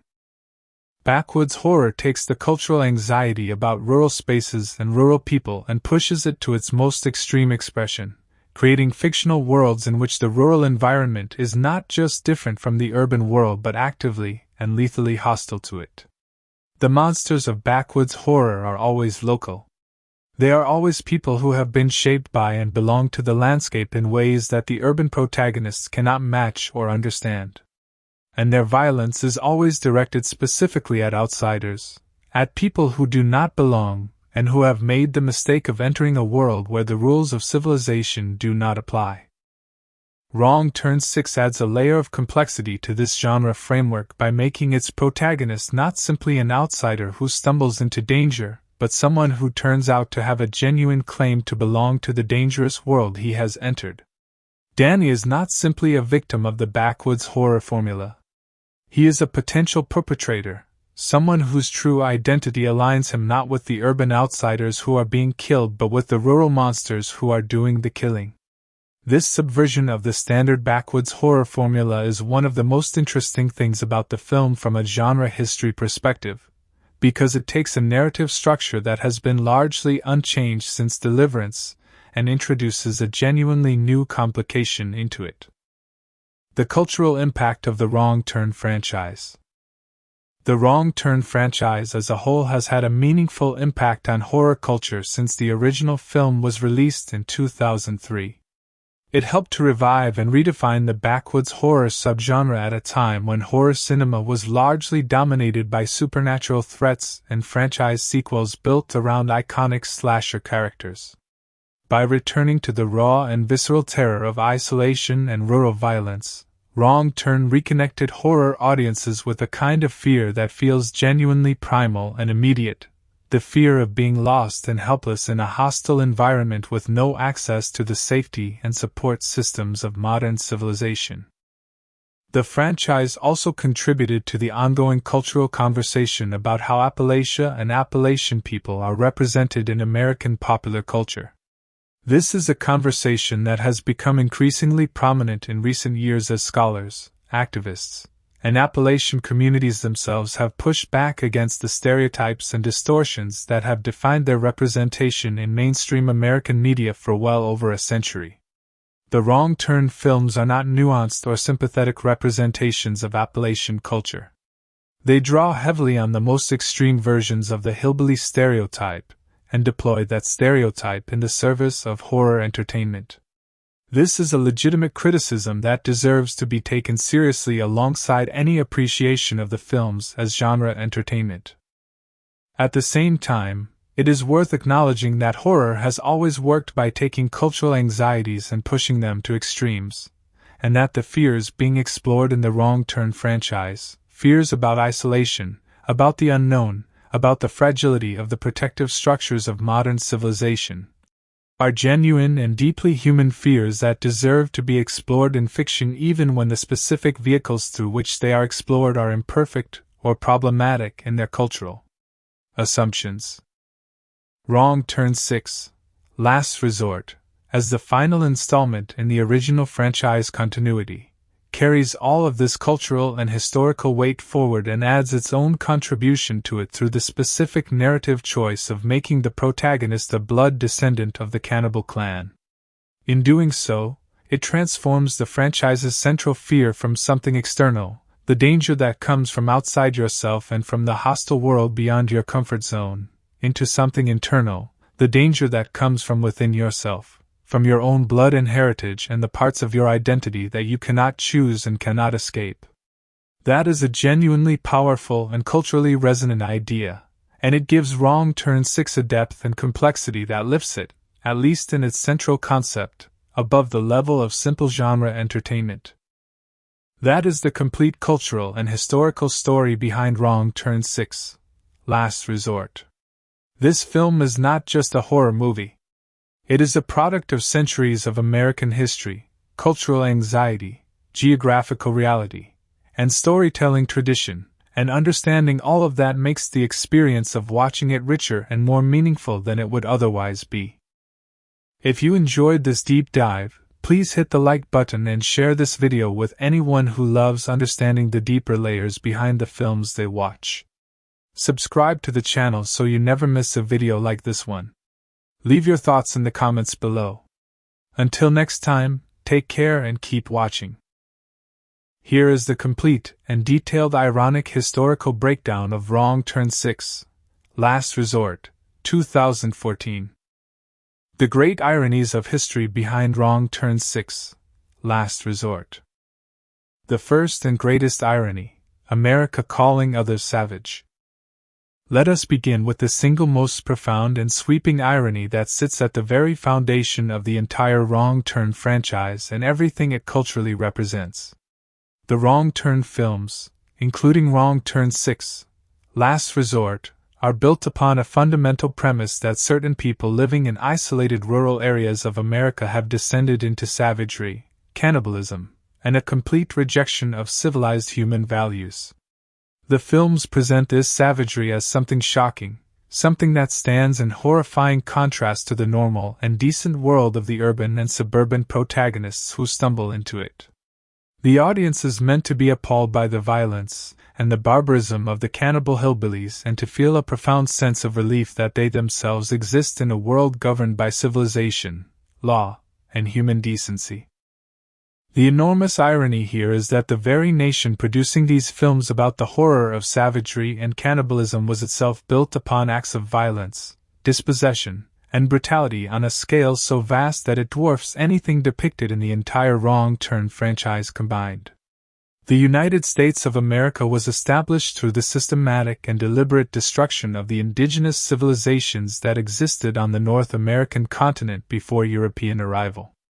Hundreds of distinct nations, each with their own languages, cultures, spiritual traditions, and ways of organizing human life, were invaded, conquered, and in many cases effectively destroyed through a combination of warfare, deliberate starvation, forced displacement, and biological catastrophe brought about by the introduction of European diseases.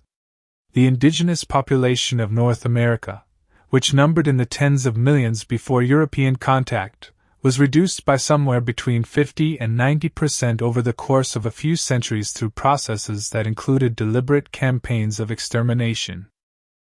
So here is the irony in its full starkness.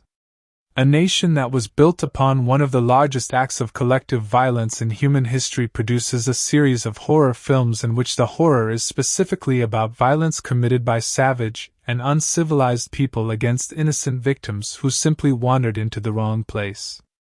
The audience watching Wrong Turn 6 is meant to identify with the victims and to be horrified by the perpetrators, without any acknowledgement of the fact that the land on which the entire story takes place, the West Virginia mountains that form the backdrop of the franchise, was itself taken through violence from the people who lived there before Europeans arrived. The savagery that the films present as shocking and aberrant is, from a certain historical perspective, simply a small and localized echo of the foundational savagery upon which the entire civilization that produced the films was built. The second irony: West Virginia was born from betrayal. Wrong Turn 6, like all the films in the franchise, is set in West Virginia, and the choice of West Virginia as the spiritual home of the series carries with it a deeply ironic historical resonance that the films never acknowledge, but that is always present for anyone who knows the history of the state. West Virginia became a state in 1863, in the middle of the Civil War, when the western counties of Virginia voted to break away from the rest of the state and remain in the Union rather than join the Confederacy. On the surface, this sounds like a straightforward story of loyalty to the Union cause, and in political terms that is largely what it was. But the deeper historical reality is considerably more ironic and complicated. The western counties of Virginia that became West Virginia were predominantly populated by small farmers and working people who had little economic stake in the slave economy that dominated the eastern part of the state. They were not, for the most part, acting out of principled opposition to slavery when they voted to remain in the Union. They were acting out of economic self-interest and regional resentment toward the wealthy plantation-owning elite of eastern Virginia who had long dominated Virginia's political and economic life in ways that benefited themselves at the expense of the western counties. The birth of West Virginia was in many ways an act of class conflict as much as it was an act of political loyalty. Now here is where the irony deepens. West Virginia, born partly out of resentment toward an exploitative economic elite, spent the next century and a half being systematically exploited by a series of different economic elites. The coal barons who moved into the state in the late 19th century extracted enormous wealth from the mountains while keeping the mining communities in conditions of near servitude through the company town system, in which workers were paid in scrip redeemable only at company stores, lived in company-owned housing, and had almost no economic independence or political power. The timber companies did the same thing with the forests. The state that was born partly out of a rebellion against exploitation became one of the most thoroughly exploited regions in American history, and the poverty and isolation that the Wrong Turn franchise depicts as the breeding ground for savagery is itself the product of that exploitation. So the irony is this. The cannibalistic hillbillies of the Wrong Turn universe are presented as a horrifying aberration, as people who have fallen outside the boundaries of civilization and human decency.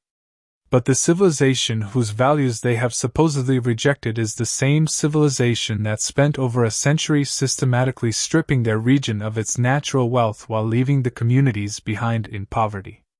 The monsters of Wrong Turn 6 are, from a certain historical perspective, the product of exactly the kind of economic violence and social neglect that mainstream American civilization has inflicted on Appalachia for generations. The horror is not that these people have rejected civilization. The horror, properly understood, is what civilization did to them first. The third irony, a German-American production judging American savagery. Wrong Turn 6. Last Resort was produced with significant involvement from Constantine Film, a German production company that has been one of the major players in international film production for decades. The film was directed by a Bulgarian director, filmed entirely in Bulgaria, and distributed by 20th Century Fox Home Entertainment, which at the time of the film's release was itself a subsidiary of News Corporation, a media empire controlled by Rupert Murdoch, an Australian-born American citizen.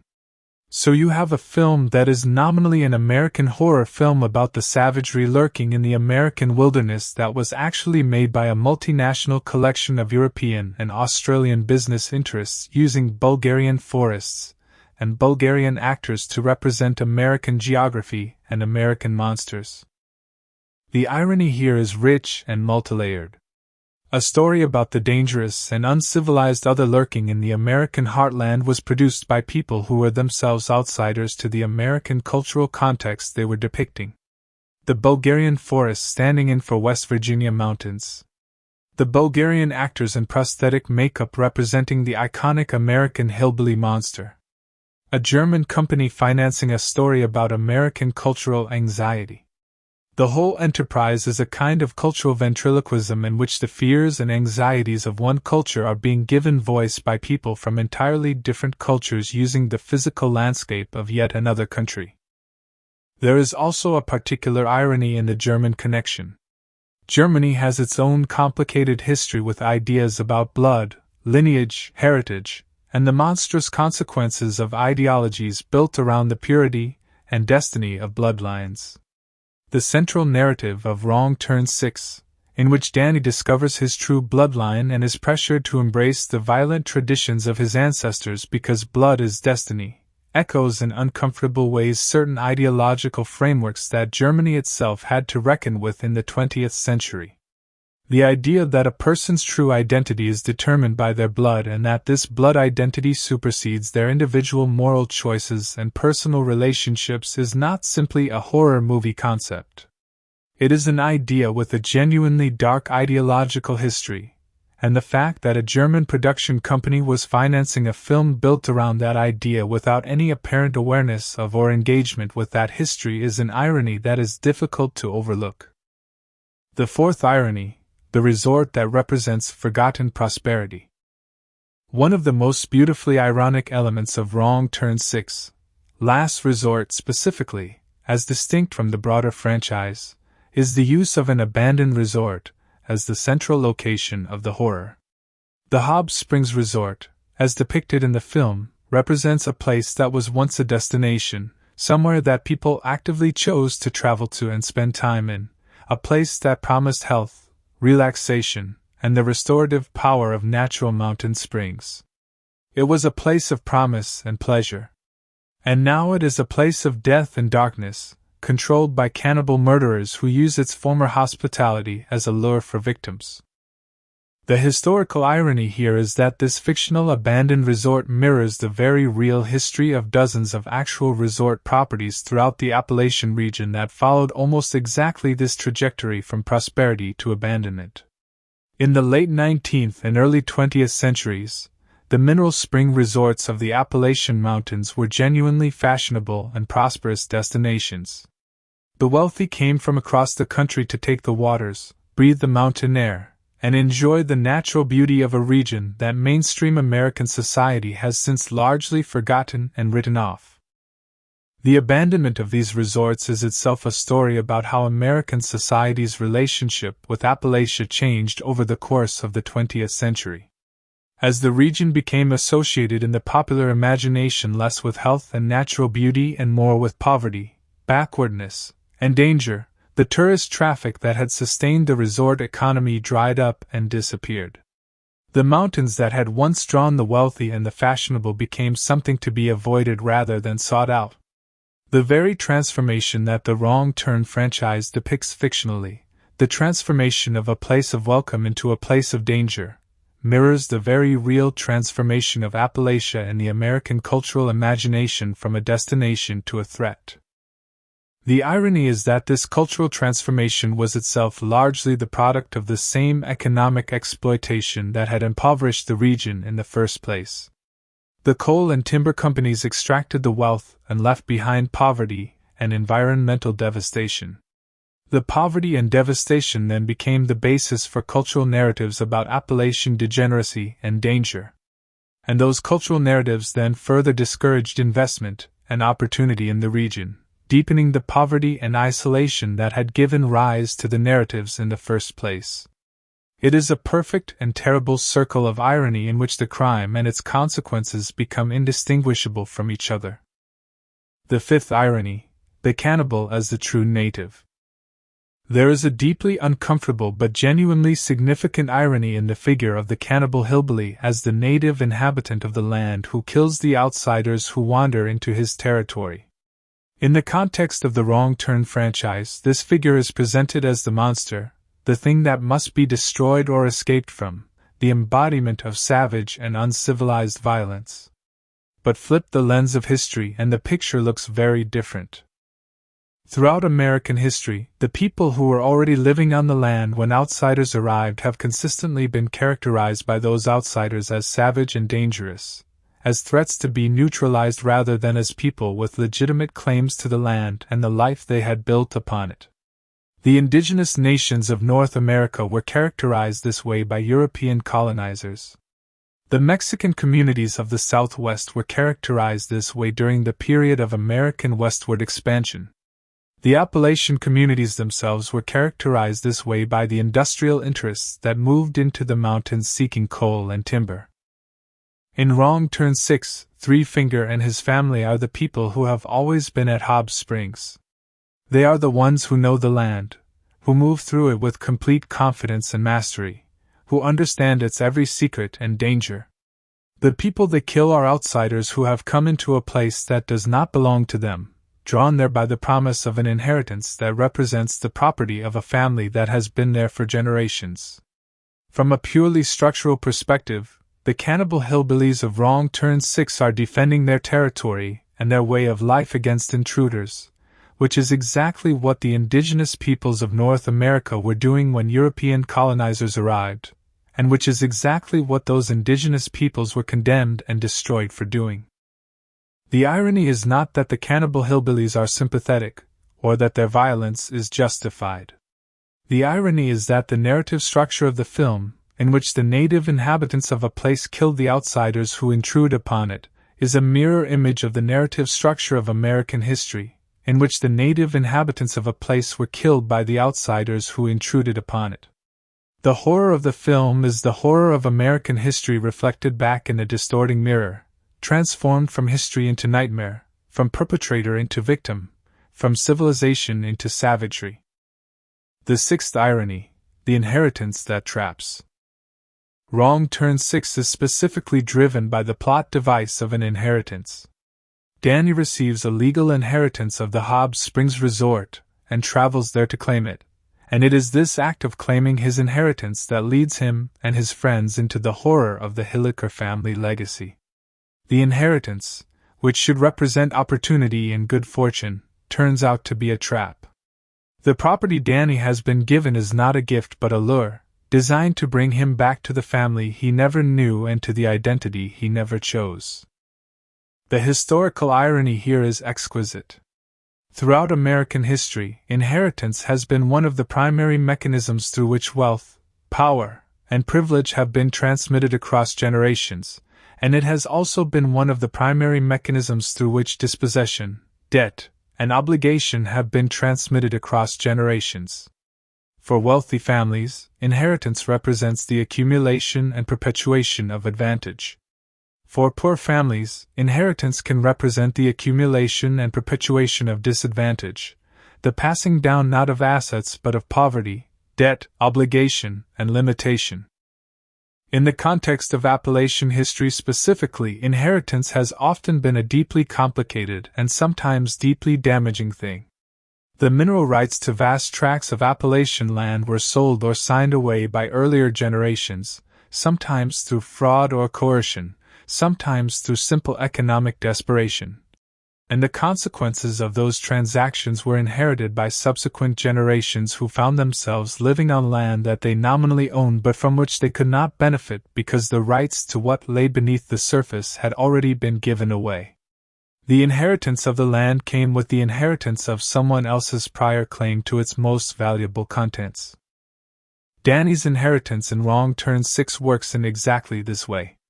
He inherits a property, but what comes with that property is not wealth or opportunity but obligation, identity, and darkness. The inheritance is not of assets but of history, not of freedom but of bloodline, not of choice but of destiny. He is given something that he cannot simply accept or reject, something that reaches inside him and makes a claim on who he is at the most fundamental level. The irony is that the thing that was supposed to represent his good fortune turns out to be the thing that destroys everything good in his life. The seventh irony, making monsters out of the poor. Perhaps the most consistently uncomfortable irony running through the entire Wrong Turn franchise is the class dimension of the horror it depicts. The cannibal hillbillies of Wrong Turn are, at their most basic cultural level, a monstrous version of poor rural white Americans. They are characterized by poverty, by lack of education, by isolation from mainstream society, by physical appearance that codes as lower class, and by behaviors that represent the ultimate rejection of the values and norms of respectable middle-class American life. The horror of these characters is inseparable from their class position. They are frightening not just because they are violent but because they are poor, uneducated, and rural in ways that mark them as other to the middle-class urban audiences at whom the films are primarily directed. The irony is that the poverty and isolation that the franchise uses to define and explain its monsters is the direct product of deliberate economic and political choices made by the very mainstream American society whose values the films implicitly defend. Appalachian poverty is not an accident of nature or the inevitable product of cultural inferiority. It is the documented result of specific historical processes including the extraction of natural resources without reinvestment in communities, the deliberate suppression of labor organizing by coal and timber companies, the systematic underfunding of public education and infrastructure in rural areas, and the broader political marginalization of communities that lack the economic and political power to advocate effectively for their own interests. So the films that make monsters of poor rural people are simultaneously products of a society that created and maintained the conditions of poverty and isolation that supposedly explain those monsters. The audience that watches Wrong Turn 6 and feels horrified by the savagery of the Hilliker family is, in a historical and structural sense, part of the same society that spent generations creating the conditions in which the real communities of Appalachia were trapped. The monsters on screen are a reflection of the society watching them, not of the people who actually live in the mountains of West Virginia. The eighth irony, Bulgaria playing America. The final and perhaps most purely ironic element of Wrong Turn 6, Last Resort, is the most straightforward of all. The entire film, which is specifically about the particular and deeply rooted horror of a specific American geography, a specific American cultural tradition, and a specific American historical experience, was filmed entirely in Bulgaria. Not a single frame of the movie was shot in West Virginia, or in any other part of the United States. The American wilderness was played by Eastern European forests. The Appalachian Mountains were played by Bulgarian mountains. The iconic American hillbilly monsters were played by Bulgarian actors. The irony here operates on multiple levels simultaneously. At the most basic level, there is simply the absurdity of a film so deeply rooted in a specific American cultural context being produced entirely outside of that context.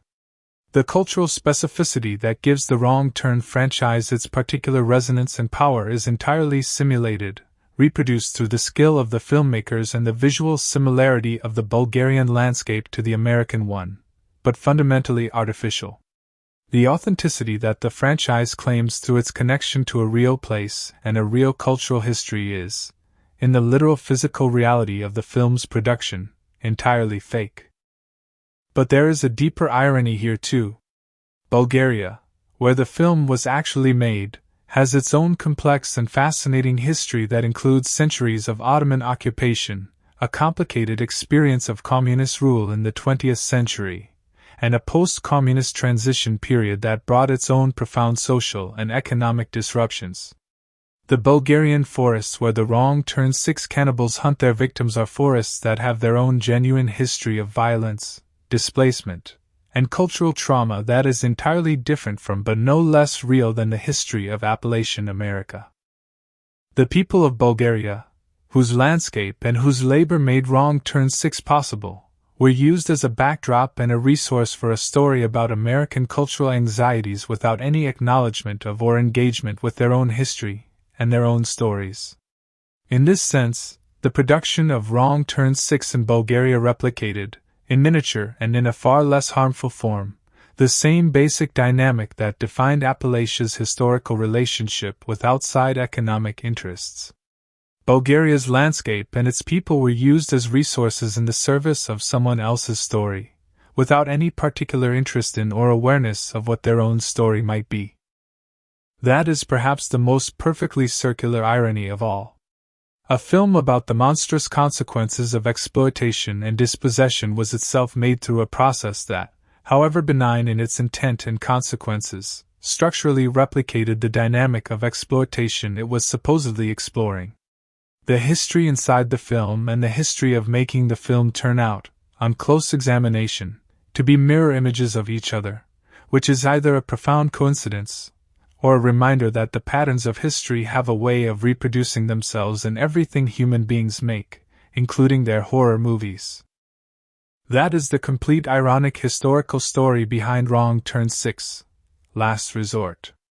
Every layer of this film, when examined carefully, reveals a history that is darker, more complicated, and more self-contradictory than the film itself ever acknowledges. And that gap between what the film thinks it is saying and what history reveals it is actually saying is perhaps the most interesting and the most genuinely unsettling thing about it. If you found this deep dive valuable and thought-provoking, please hit the like button and share this video with someone who loves thinking deeply about film and history. Subscribe to the channel so you never miss a video like this one. Drop your thoughts in the comments below because this is exactly the kind of topic that deserves a real conversation. Until next time, take care, keep thinking, and keep watching.